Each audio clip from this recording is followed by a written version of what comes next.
Hello students, welcome to scholar Zila. मैं Tausif sir. आज के वीडियो में हम डिस्कस करेंगे एक नया टॉपिक जिसका नाम है डिटरमिनेंट्स ऑफ डिमांड।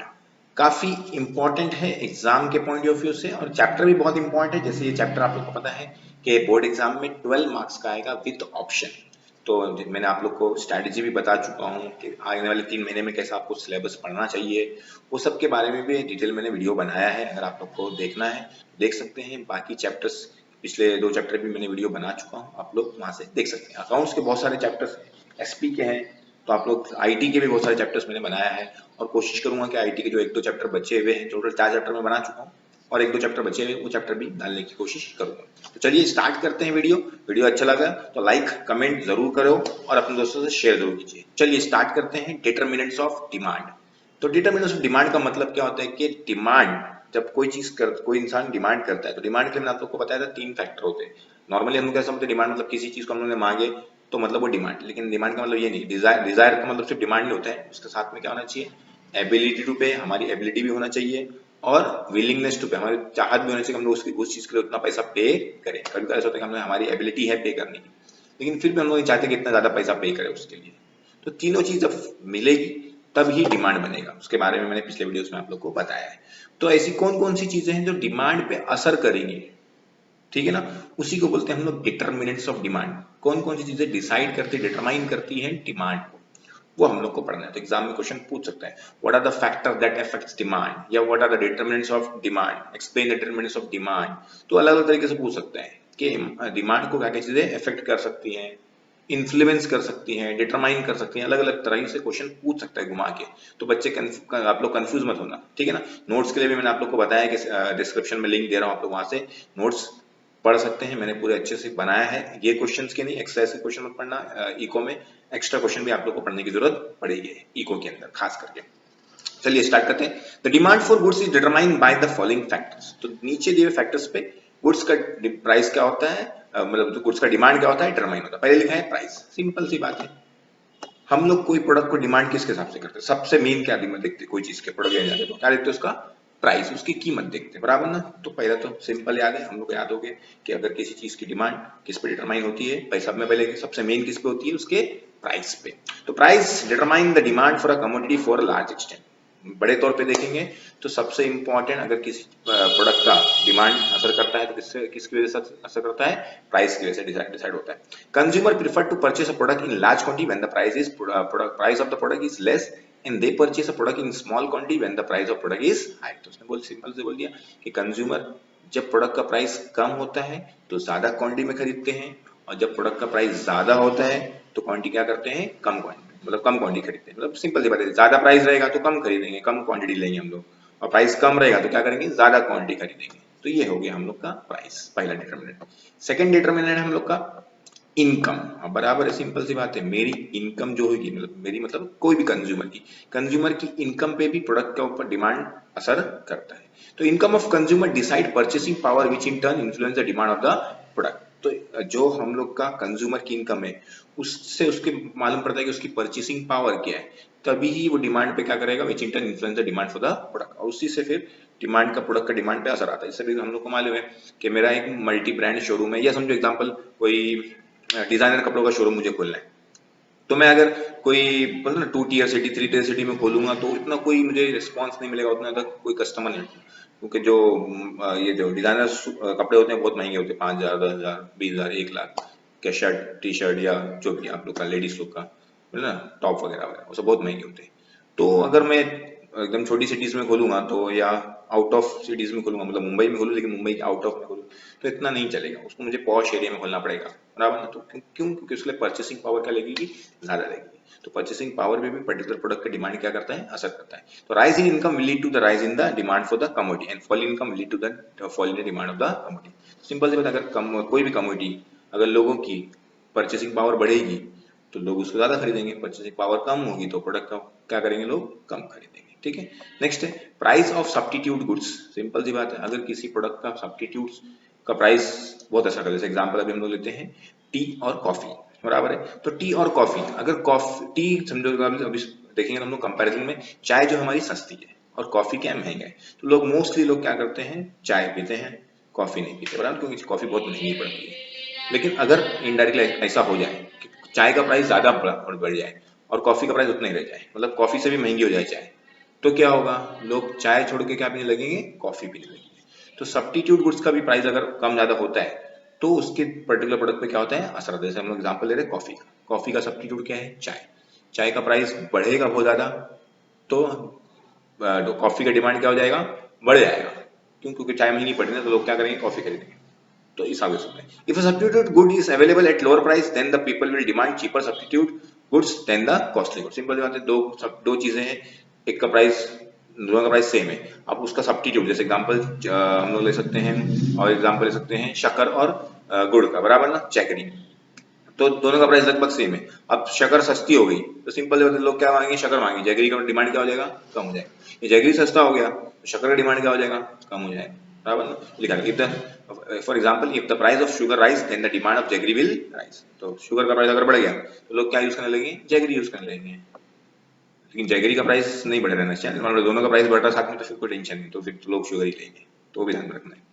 तो प्राइस ऑफ कॉम्प्लीमेंट्री गुड्स, अब कॉम्प्लीमेंट्री गुड्स के बारे में टाइप्स ऑफ डिमांड बताते हैं। कॉम्प्लीमेंट्री डिमांड मतलब एक ही जरूरत को पूरा करने के लिए एक या एक सॉरी एक से ज्यादा गुड्स, ये बराबर ना, दो या दो से ज्यादा गुड्स को क्या लगते हैं, रिक्वायरमेंट लगती है। जैसे एग्जांपल, मुझे यहाँ से क्या बोलते हैं, बाइक बाइक मुंबई जाना है, तो मुंबई जाने के लिए सिर्फ बाइक नहीं चाहिए, मुझे साथ क्या चाहिए, पेट्रोल भी चाहिए, बराबर ना। तो दो गुड्स की डिमांड लगेगी।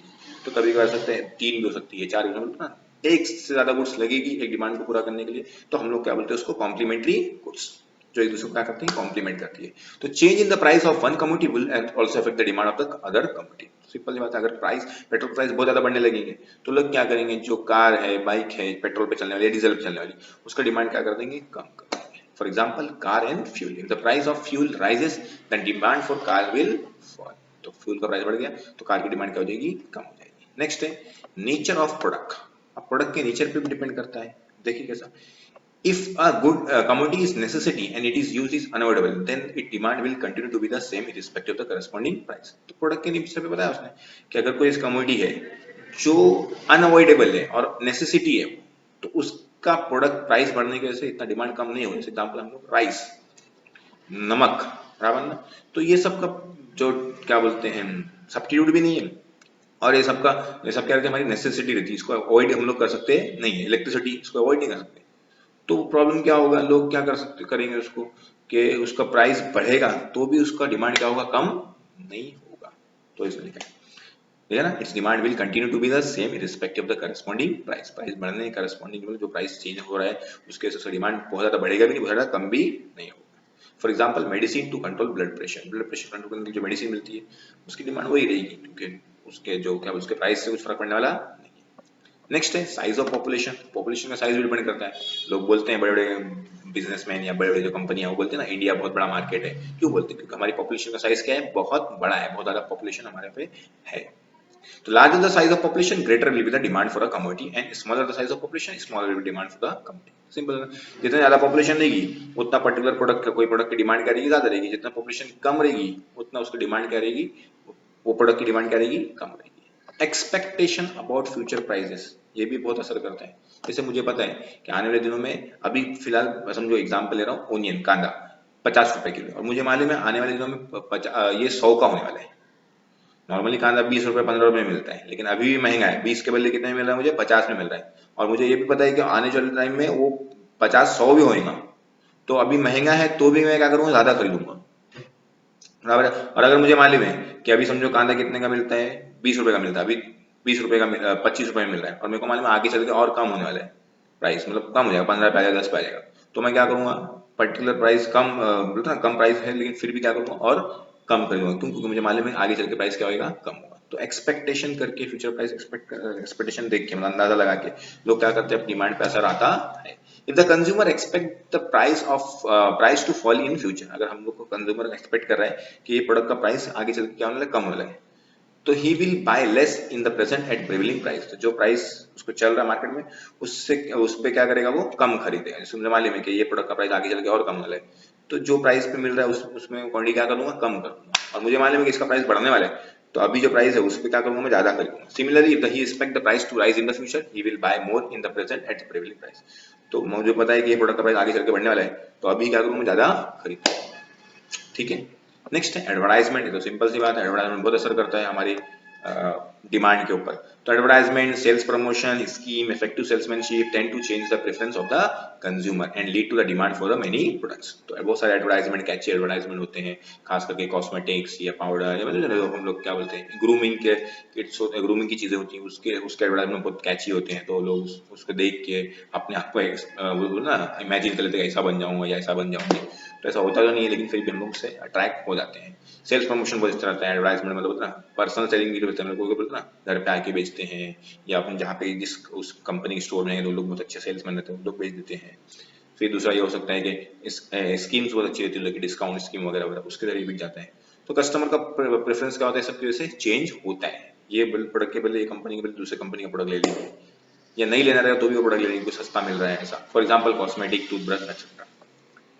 Test habit and fashion. Simple सी बात है, अगर किसी पहले जैसे हम टेस्ट के भी बात करेंगे हम लोग, तो देखिए अभी अगर हम लोग यंग जनरेशन, जो हमारी जनरेशन है, उस चाइनीज वगैरह फूड अगर हम लोग खाएंगे तो हम लोग को बहुत मजा आता है, अच्छा लगता है चाइनीज फूड, बराबर ना। लेकिन अगर हम लोग क्या बोलते हैं हमारे पेरेंट्स को बोलेंगे जो 50s 60s में है, उनको खाने में बोले क्या बकवास टेस्ट रहता है, कुछ अच्छा नहीं रहता है, बराबर ना।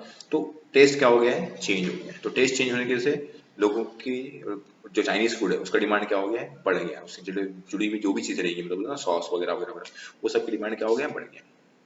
नेक्स्ट है लोगों की हैबिट चेंज होती है, बराबर ना। पहले हैबिट लोग इतना जिम वगैरह पे नहीं ध्यान देते थे, अभी लोगों की जिम वगैरह पे बहुत ध्यान देते हैं। तो जिम के जो भी इंस्ट्रूमेंट है या जिम के जो भी मतलब ना जितने भी जिम है अलग अलग, उनका क्या बोलते हैं बिजनेस बढ़ गया है।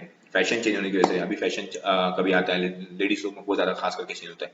पहले पुराने पुराने का 10-15 साल पहले पैंट हम लोग पहनते थे, तो जेंट्स लोग बहुत ऐसा बेल बॉटम, मतलब ना बड़ी बड़ी बॉटम रहती थी। अभी एकदम पतली नैरो है, थोड़ा ऊपर है, मतलब ना अपनी घुटने से थोड़ा ऊपर रहती है, घुटने टखने क्या बोले टखने से थोड़ा ऊपर रहती है। तो वो सब चीजें फैशन चेंज होता है, तो जो पुराना है उसका डिमांड क्या हो जाएगा, कम हो जाएगा। जो फैशन में है उसका डिमांड क्या हो जाएगा, बढ़ जाएगा। तो taste habit of consumer influence the demand for a commodity. ये सब चीजें भी डिमांड पे असर करती है। If consumer like to eat chocolate and consume tea, he will demand more of them. अगर कस्टमर को पता है कि चॉकलेट सॉरी उसको अच्छा लगता है चॉकलेट खाना, चाय पीना, तो सिंपल सी बात है उसकी डिमांड क्या करेगा, वो ज्यादा करेगा। When a new fashion hit the market, the consumer demand that particular type of commodity. नया फैशन आता है तो वो टाइप की डिमांड ही लोग क्या करते हैं, वो टाइप का प्रोडक्ट ही लोग क्या करते हैं, डिमांड करते हैं, बराबर ना। If a commodity goes out of fashion, then the suddenly demand of that product tends to fall. अगर वो फैशन क्या बोलते हैं डिमांड से हट गया, मतलब मार्केट से हट गया, तो उसका डिमांड क्या हो जाएगा, अचानक से कम हो जाएगा। तो ये हो गया हम लोग का taste habit and fashion. Next है लेवल ऑफ टैक्सेशन। तो गवर्नमेंट का टैक्सेशन लेवल से भी क्या होगा, प्रोडक्ट डिमांड पे क्या होता है, असर आता है। क्योंकि सिंपल अगर समझो एक प्रोडक्ट है, उस पर जीएसटी 10% 12% है, और वो बढ़ के 28% हो गई, तो सिंपल सी बात उसकी डिमांड क्या हो जाएगी, कम हो जाएगी। तो high rate of taxes on goods and services would increase the price of the goods and services. अगर किसी प्रोडक्ट गुड्स के ऊपर या सर्विसेज के ऊपर उसका टैक्स रेट क्या हो जाए, बढ़ जाएगा, तो उसकी वैल्यू, उसकी कीमत क्या हो जाएगी, बढ़ जाएगी। और कीमत जब बढ़ जाएगी तो लोग उसकी डिमांड क्या कर देंगे, कम कर देंगे। This in turn will result in decrease in the demand for a commodity और सर्विसेज। उसके वजह से लोग क्या करेंगे, उस डिमांड को कम कर देंगे। वाइस वर्सा लिखा है, मतलब उल्टा। अगर किसी के ऊपर टैक्स कम हो जाएगा तो उसका प्राइस क्या हो जाएगा, कम हो जाएगा। प्राइस कम हो जाएगा तो लोग उसकी डिमांड क्या कर देंगे, बढ़ा देंगे। तो वाइस वर्सा का मतलब वही होता है, ठीक है ना। और भी बहुत सारे फैक्टर्स हैं जो जिस डिमांड पर असर करते हैं। क्लाइमेटिक कंडीशन, तो क्लाइमेट के हिसाब से अभी मुंबई का क्लाइमेट अलग है, मतलब इतना ठंडी नहीं होती है, तो यहाँ पे क्या बोलते हैं जो गर्म कपड़े होते हैं यूज नहीं होंगे। नॉर्थ साइड जाएंगे, यूपी साइड या दिल्ली साइड, पंजाब साइड, तो वहाँ पे ज्यादा यूज होंगे। तो क्लाइमेटिक कंडीशन के हिसाब से भी आपका क्लाइमेट भी चेंज होगा। समझ लो अभी मुंबई में ठंडी बढ़ने लगे तो लोग यूज करने लगे, नहीं होगी तो नहीं यूज करेंगे। तो changes in technology, technology change होने से होता है, बराबर ना। टेक्नोलॉजी, वो टेक्नोलॉजी खत्म हो गई, नई टेक्नोलॉजी आ गई, तो उसके से भी डिमांड पे असर आता है। गवर्नमेंट की पॉलिसी, गवर्नमेंट किसी चीज को प्रमोट करती है, किसी चीज को प्रमोट नहीं करती है। जैसे अगर गवर्नमेंट प्रमोट करने लगे इलेक्ट्रिक व्हीकल को, बहुत सारा डिस्काउंट देने लगे या बोलते हैं सब्सिडी देने लगे, तो उसकी डिमांड बढ़ जाएगी उसकी प्रोडक्ट्स की, बराबर है। कुछ अगर प्रोडक्ट के ऊपर बैन लगा दे, टबैको के ऊपर बैन लगा दे, उसकी डिमांड क्या हो जाएगी, कम हो जाएगी। या उसके बहुत ज्यादा टैक्स लगा दे, जो भी अलग चीज है उसके ऊपर रुकावट करने की कोशिश करे, तो गवर्नमेंट की पॉलिसी से उसके ऊपर क्या आ सकता है, असर आ सकता है। नेक्स्ट है कस्टम और ट्रेडिशन। कस्टम और ट्रेडिशन के हिसाब से भी क्या होता है, लोगों का डिमांड होता है। मुस्लिम्स का अलग, उसमें भी अलग अलग कैटेगरी, नॉन मुस्लिम हिंदूज का अलग है, हिंदू में भी अलग अलग कैटेगरीज है, मराठी मतलब मराठी, फिर मराठी में भी अलग अलग। तो सबका कस्टम ट्रेडिशन के हिसाब से भी प्रोडक्ट की डिमांड क्या होती है, चेंज होती है। तो ये हो गया हम लोग के कुछ फैक्टर्स जो डिटरमिनेंट्स बोल सकते हैं हम लोग डिमांड के, जो डिमांड पे क्या करते हैं, असर करते हैं। तो वीडियो देखने के लिए आप लोग का बहुत बहुत शुक्रिया। उम्मीद करता हूँ कि वीडियो अच्छा लगा हो आप लोग को, तो लाइक कमेंट जरूर कीजिए और अपने दोस्तों से शेयर कीजिए। Thank you very much. मिलते हैं अगले वीडियो में बहुत ही इंपॉर्टेंट टॉपिक लेके जिसका नाम है law of demand. Thank you.